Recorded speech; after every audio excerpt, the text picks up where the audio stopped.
Just pan around. The shop is messy, yes, but many great things come out of the shop. There's a piece Jonathan, my partner's working on right now. And so anyway, lighting is better, so video should be, at least this portion of it should be better anyway. What I'm going to do here, and some of this looks a little wet. I took some alcohol, and I didn't realize how much grease I had gotten on the wood just by touching the metal parts and then touching the wood. But you can see here, all that's what I cleaned off the wood. So I'm letting it dry now, and I've got clean hands now. But what I'm going to do is all the little areas that were needing some attention as far as the fit, I'm going to sand a little bit, just slightly, and then I'm going to put a coat of shellac on them. So this should be a neat little segment. What I'm going to do first before I start sanding is I'm actually going to make up a little batch of shellac because this shellac has to actually dissolve. So I've got two clean containers. I'm going to use one of them to dissolve the shellac in, and I'm going to use the other one with a filter to filter out all the bud parts and stick parts. So we'll have some nice clean shellac. The only measuring device I can find, believe it or not, in our shop is this little cap. I'm just going to measure out 3 or 4 of these to dissolve.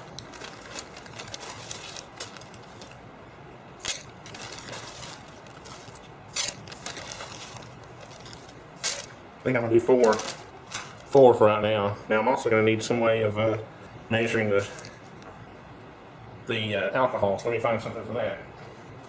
Okay, so I found this spray can cap. It doesn't really matter what you use as long as you obviously use the right proportions and remember what you did. So I'm going to pour a cap full and see how that works.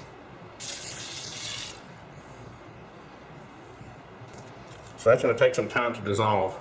So what I'm going to do is I'm going to do my sanding, and I'm going to cover that. I may try to actually crunch those up a little bit just for the fun of it. Take a piece of wood.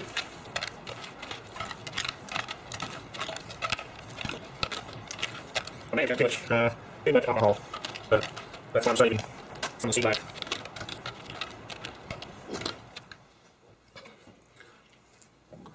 Whoa, tripod leaning.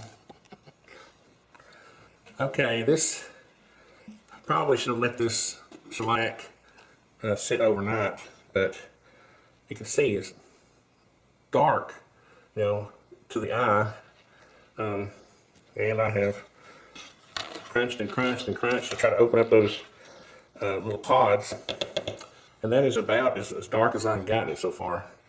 And I was under the impression this was like a reddish color, which I don't know if you can see through the color of the camera, but this is more of a golden color. So I think what I'm going to do, being the impatient person that I am, I'm going to go over and see if I can't just get some stain to stain my dark red color with first, and then put the shellac over it, because I don't know how much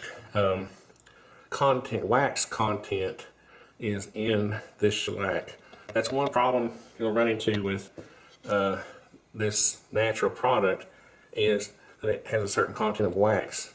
You can buy de-waxed shellac, but this is straight, you know, from the bug's mouth. So I have no idea, I've never used this before, what the wax content is. All that to say, if I start putting this shellac over this wood, and I don't like the stain, how it stains the wood, then I'm in trouble. I don't think I'll be able to put a stain over the shellac. It won't be able to penetrate the wood.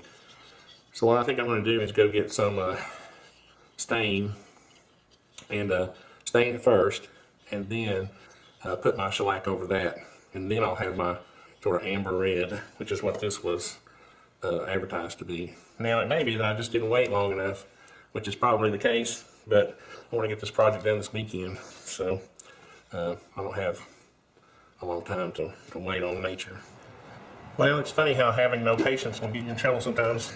I'm guilty of that, but it's funny. I was gone like 30 minutes, and it's already started to soften up quite a bit and dissolve and darken up. But I'm still not sure I'm going to be happy, because really what I want is that sort of crazy red color, that crazy reddish that you always see in the classic movies. So when I got some Sedona red from Minwax, I want to try that.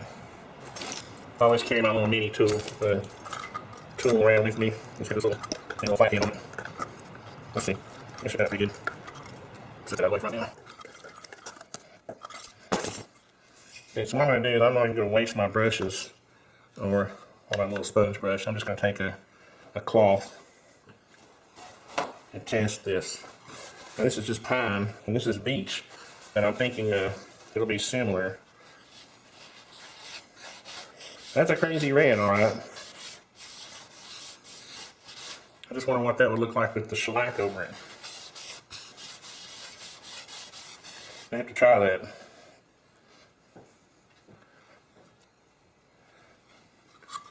See there, let's wipe this off with the rag.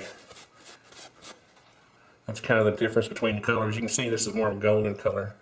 Now I'm wondering if I put the shellac over the stain, if it'll kind of mediate some of this sort of weird redness in here. May try that. That's the fun of doing things for yourself and not customers, is that you can kind of play with it and experiment. And first thing I'm going to do is get this, get the parts fitted, sanded, so they'll fit. So let's do that now.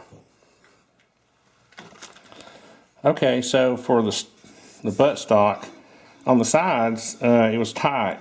On the top and bottom it was fine. So what I'm going to do is just take a wood file and file the two sides. I'm afraid to put this on a power sander because I'm afraid I'll sand off too much. So what I want to do is just hold it flat against it. Oops. I need to tighten that up a little bit. The problem is that this stock is rounded and the vise can't get to it very well. So let's see if I can hold it. A little bit here. I don't want to take off too much, so I'm just going to go inside a little bit. You can see the material, so I'll take it off.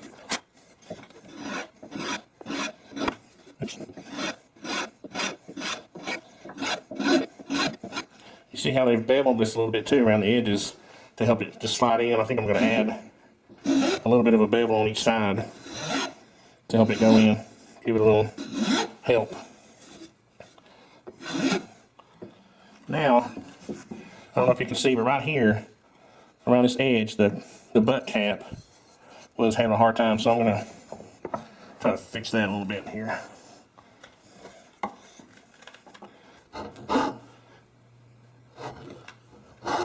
It's hard to do, but you just have to kind of work with it.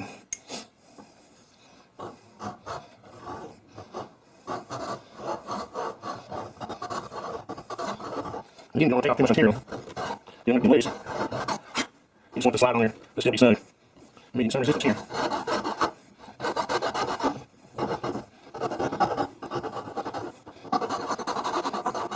I'm really going to take long, easy strokes. Can't get hurt sometimes to do those little chopping motions, but you'll do a better job of rounding it and keeping it in shape for the long strokes, long, easy strokes. I really think that's all I need. Just need to ease that edge. I may just bevel that ever so slightly. Okay, I tested this Sedona red on the underside of the gas tube cover, and I think it's going to be okay. I think I'm going to go ahead and bite the bullet and, pardon the pun, and go ahead and stain this. It kind of turned out weird, kind of orangey red on the pine. I think it's actually going to look better on this beech. So I'm just going to go ahead and take a chance here. My multi-tool. So I want to see some EDC. This is just one. I got a fire starter, old knife, multi-tool, just anything I can think of. And I don't really carry this. I throw it in my truck. And whenever I need something, I just grab the whole keychain. So let's see how this does. I don't want to get too much on the brush at once. It's red.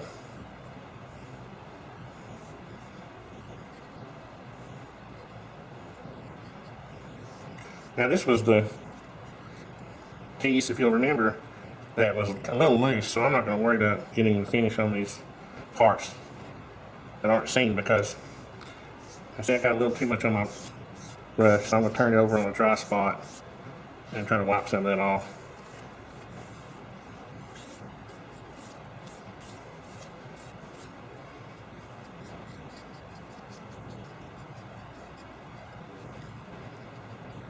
The neat thing about the foamy brush is that you can get in all the little nooks and crannies. And get a separate rag here to wipe it off.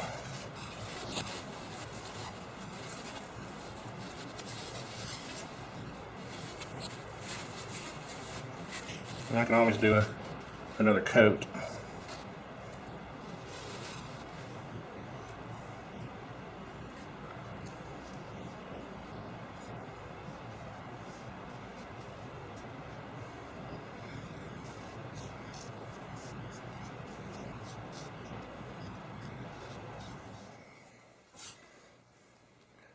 Okay, against my better judgment, I'm going to go ahead and use the shellac, the seed lac, shellac.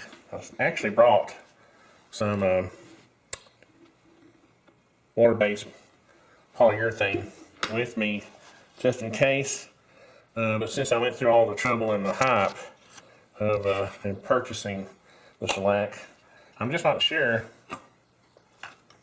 I'm going to like that golden orange color on top of my stain. So what I'm going to do is just go ahead and filter it. Now this is really thick. This is really too thick. I just didn't want to thin it down too much because again I'm trying to keep the color deep. So you can see now it's not really wanting to filter too easily. So I may have to give it a little fudge.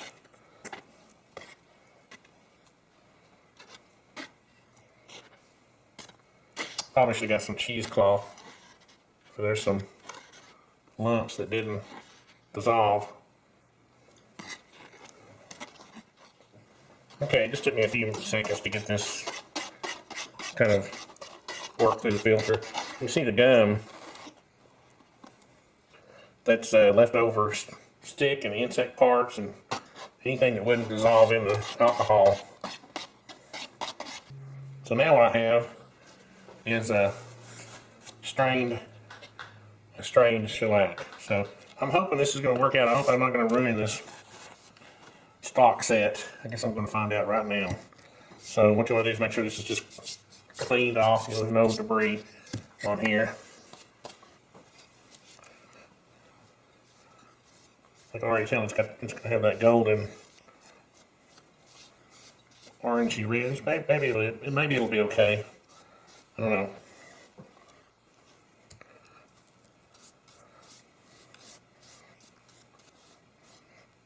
That looks pretty good for a first coat. So I'm just going to go over it right quick and work any brush marks that might have gotten in there. Now I've got this little thing rigged up, my little Craig tool pocket jig holder. I'll just let that sit on there. Now I'll hit these pieces.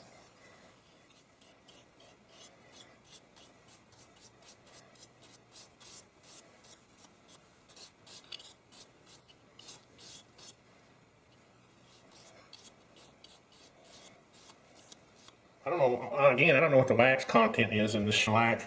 One of the dangers here is that the heat from the barrel will kind of melt this, so I'm hoping that's not going to happen.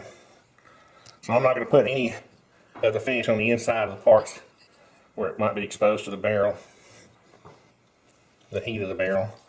Obviously it doesn't come in direct contact with it.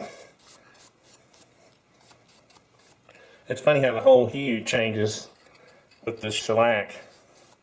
Now this, if you remember, this part was a little loose. So what I'm going to do is I'm going to let the shellac, I'm just going to shellac those ends, and that'll build up a little layer on there and it'll help the fit. And again, after I get a coat, I'm just going back and evening out the shellac. And this is going to be a little bit of a challenge because it has this, the handle, the grip has this checkering. So we'll see how that turns out.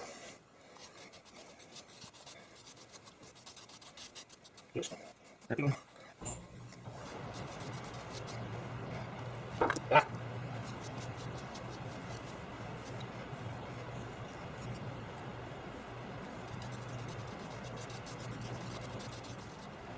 And we'll just see, hopefully they'll turn out well. What I'll do is I'll and you kind of keep the lid on this varnish because that alcohol in it will evaporate quickly, so you're going to keep that covered. Alright, we'll see you on the next coat.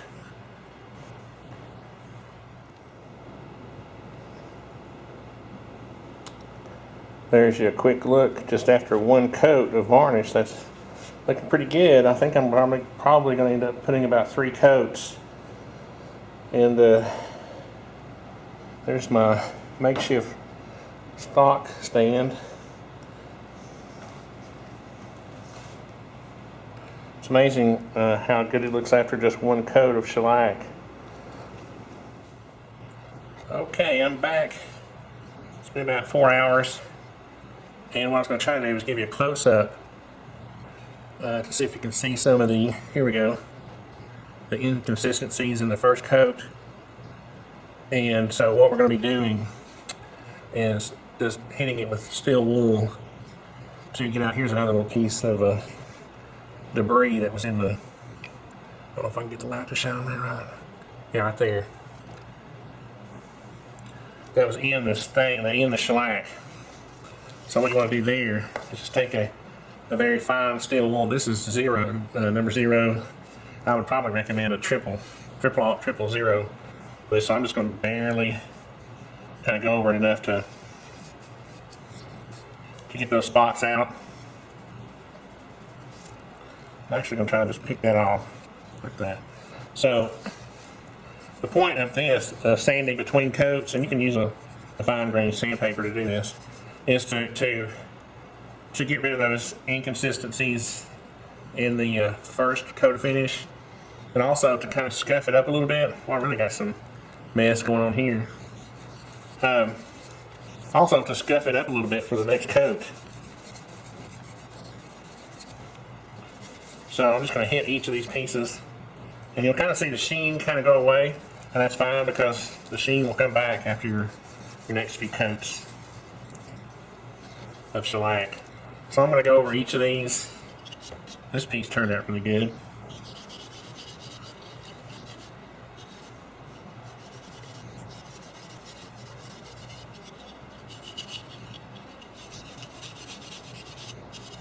After I go over this, I'll wipe it off with like a cheesecloth or something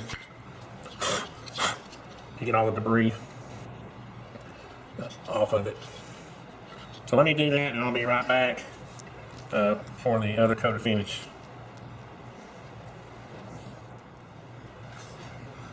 Okay, let me start over. I went a little crazy with the sanding here. I'm gonna have to be more careful about my shellacking technique, and I think it's because it's too thick.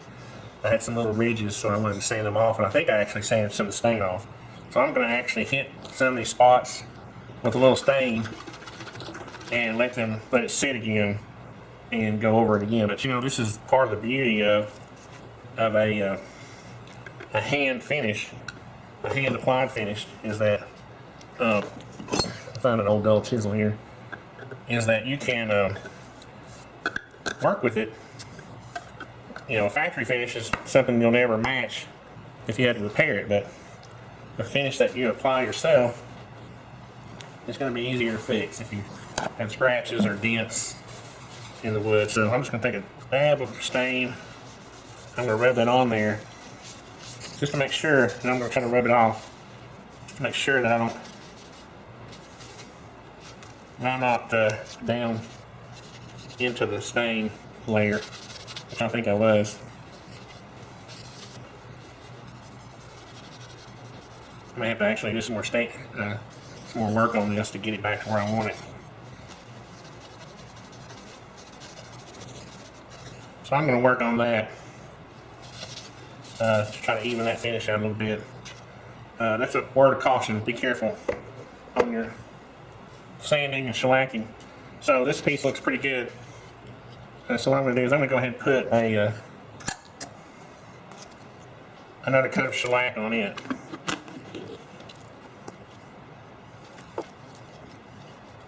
I'll be a little careful about the amount that goes out. Just make sure. And if you're doing a piece of flat work, a big piece of furniture, you're supposed to just brush it up and go on.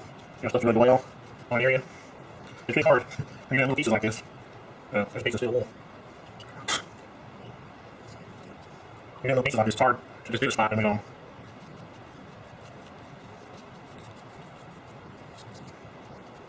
Make it quickly. This piece is also looking pretty good. I should just be able to snap it on.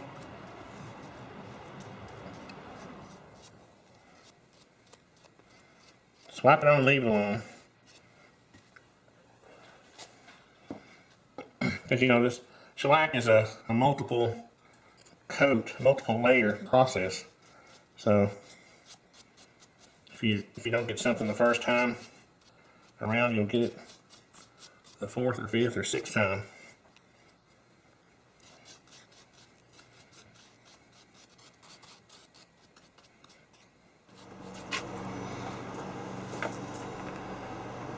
Well, that looks pretty good.